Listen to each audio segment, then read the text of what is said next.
That's Nick. And that's Joseph. And today we're here to talk about Plan B, the sophomore film directed by Natalie Morales, which is a Hulu original where it will premiere May 28th, 2021.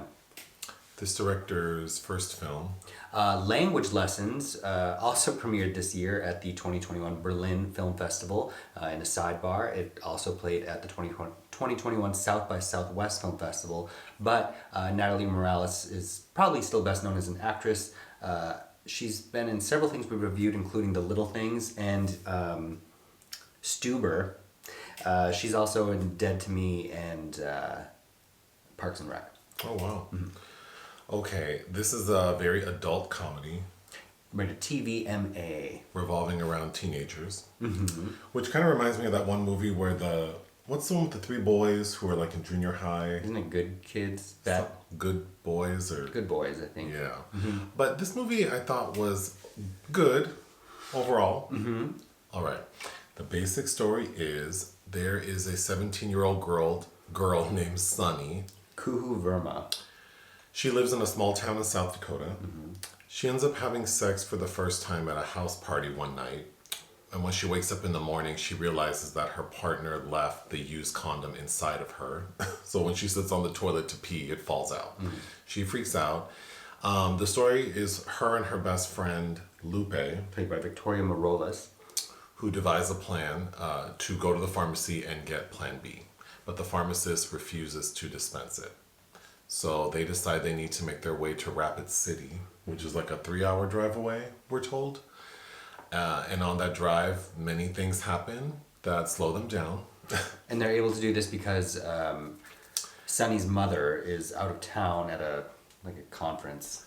And has left her car behind, so they take mom's car. They do make it to Rapid City the next morning after much delay when they find out the Planned Parenthood is permanently closed. Mm-hmm. So it culminates with Sunny sort of having a breakdown in the parking lot of this shut down Planned Parenthood, saying she needs her mom.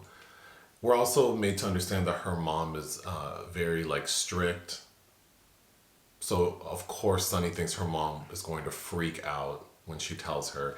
But she goes, her and Lupe drive back home. Mm-hmm. Sunny tells her mom what happened. And she goes, yeah, and I tried to get Plan B and the pharmacist denied me. And the mom's reaction is like, oh, he denied you. Cut to them at the pharmacy and the mom saying, I need the Plan B for my daughter's friend. And then they get the pill. Sunny takes it. The end. And notably, the pharmacist is also played by an Indian actor, Chandrasekhar, who's... You've seen Super Troopers, right? I don't know. One of the main characters in that film. You're saying also Indian because Sunny's character is... Because Sunny is short for Sunita. Yep. All right. And one of the kind of underlying jokes is about the Indian mafia. I caught that, but I wasn't quite sure. Basically anytime she sees an Indian person, she assumes that they're going to report back to her mother. Like there's this secret network of self-censorship. Well, she only sees one person, right? At the bowling alley? No, well, also the pharmacist. Oh, sure. All right. Yeah, I thought this movie, it's good. I really liked the main character, the actor playing Sunny. Mm-hmm. And I think the overall message of the story is powerful in that this young girl can't get the access to care and feels like she can't make a decision about her body. Yeah. in sort of a free way.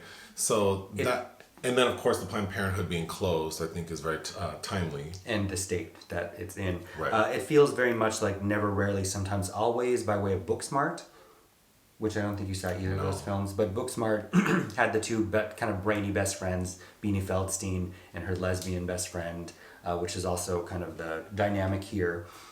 It was written by Joshua Levy and Prathiksha Srinivasan. And it was kind of nice to see the focal point being on these kind of diverse girls and their love interests. And in fact, we discovered that Lupe is a lesbian, also coming out to her friend. And while I did really like that, it kind of... Because it's an hour and 47 minutes, and it kind of begins to get a little bit old. Like it just veers a bit too much into slapstick and then takes a hard left into sincerity a few too many times. Based on the trailer, I thought this was going to be a very dark comedy, I guess, is what I was hoping for. But yeah, there's a lot of slapsticky type adult humor combined with several quite earnest moments. There's nothing wrong with anybody's performances. No. I think for both of our tastes, we wanted it to be more darkly comedic, but then at the same time, the power of something like slapstick, lighthearted genre is probably able to get what it's ultimately saying across to a whole section of people that it otherwise wouldn't. Sure, that makes sense to me.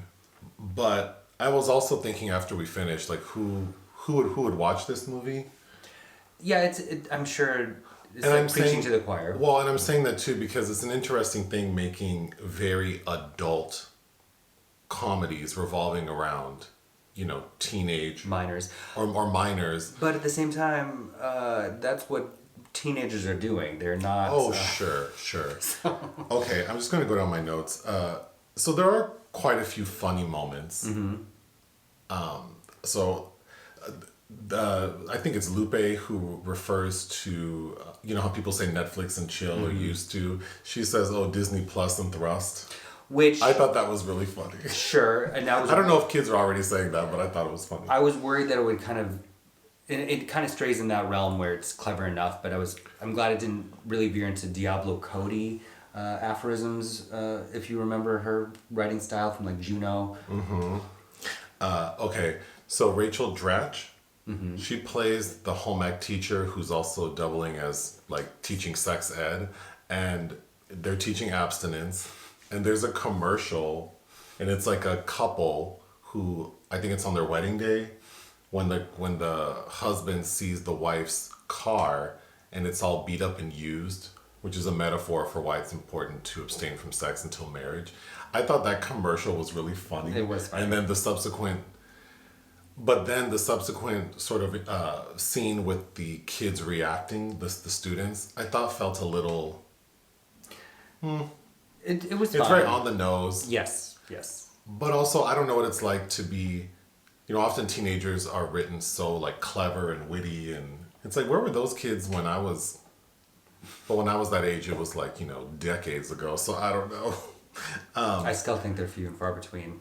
I like the music.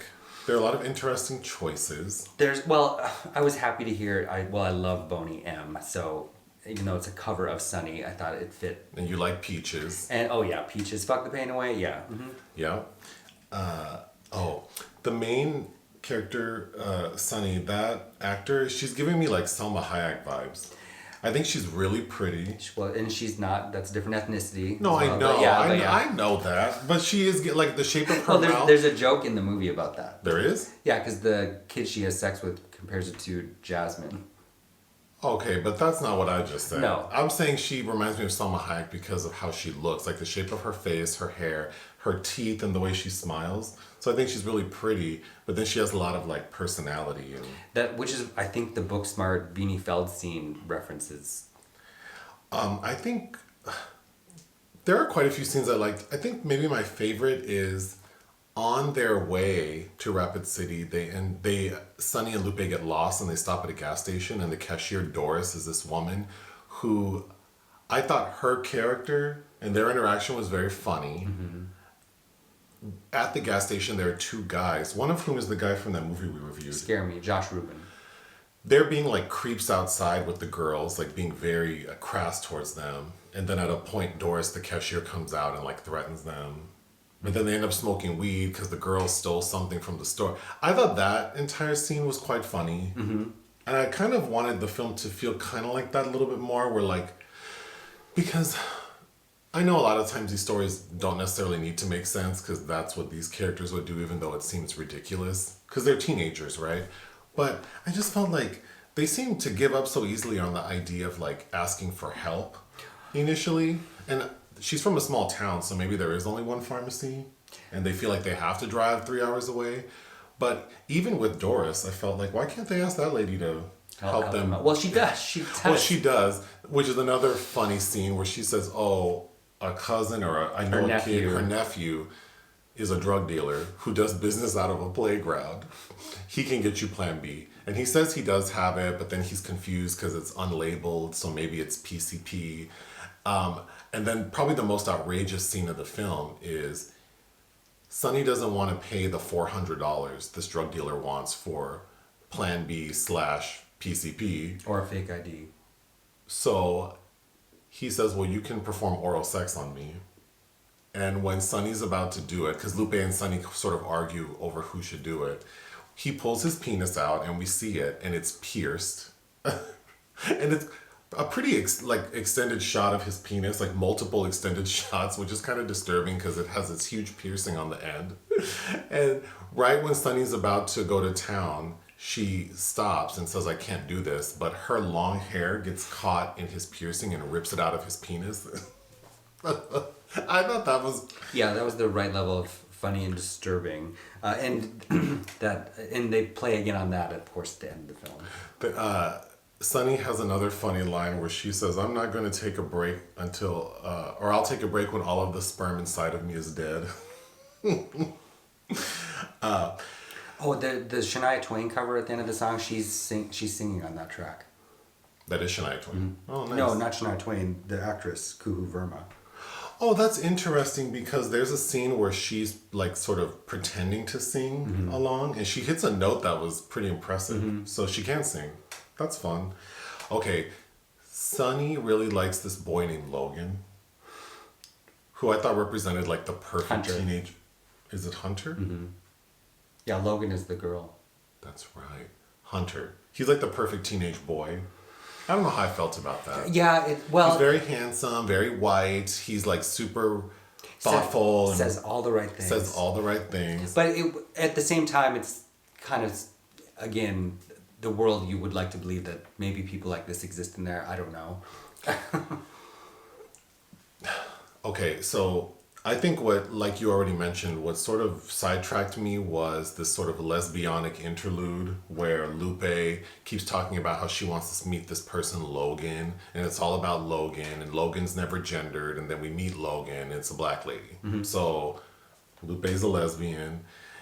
And then there's some confusion because Lupe leaves Logan in the minivan while she goes to get Sonny to come out to her as being gay. And then Logan steals the van.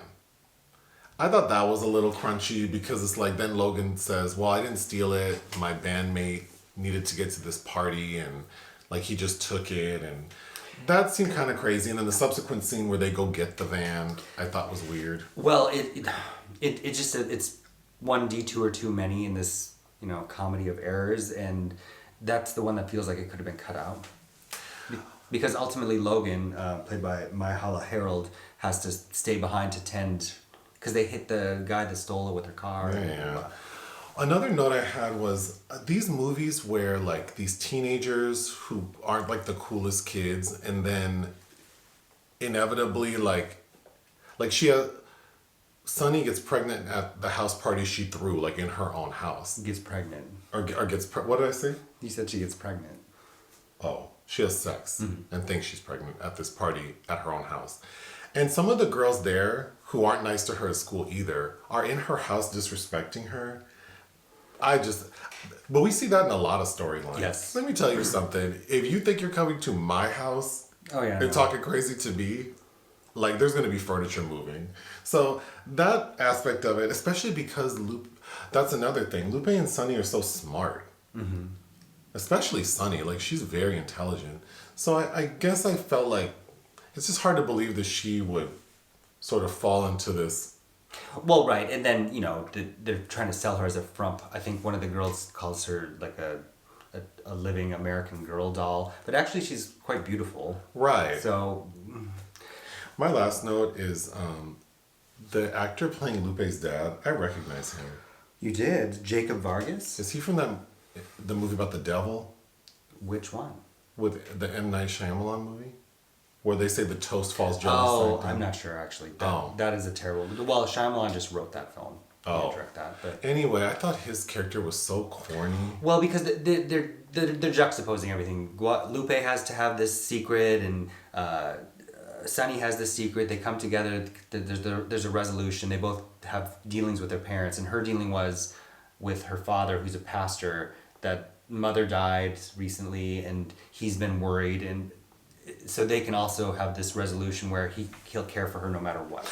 But she comes home like after being missing all night, and he's like, "Oh, thank God you're safe," and "Oh, thank you Jesus," and blah blah blah. Let me call your abuelita.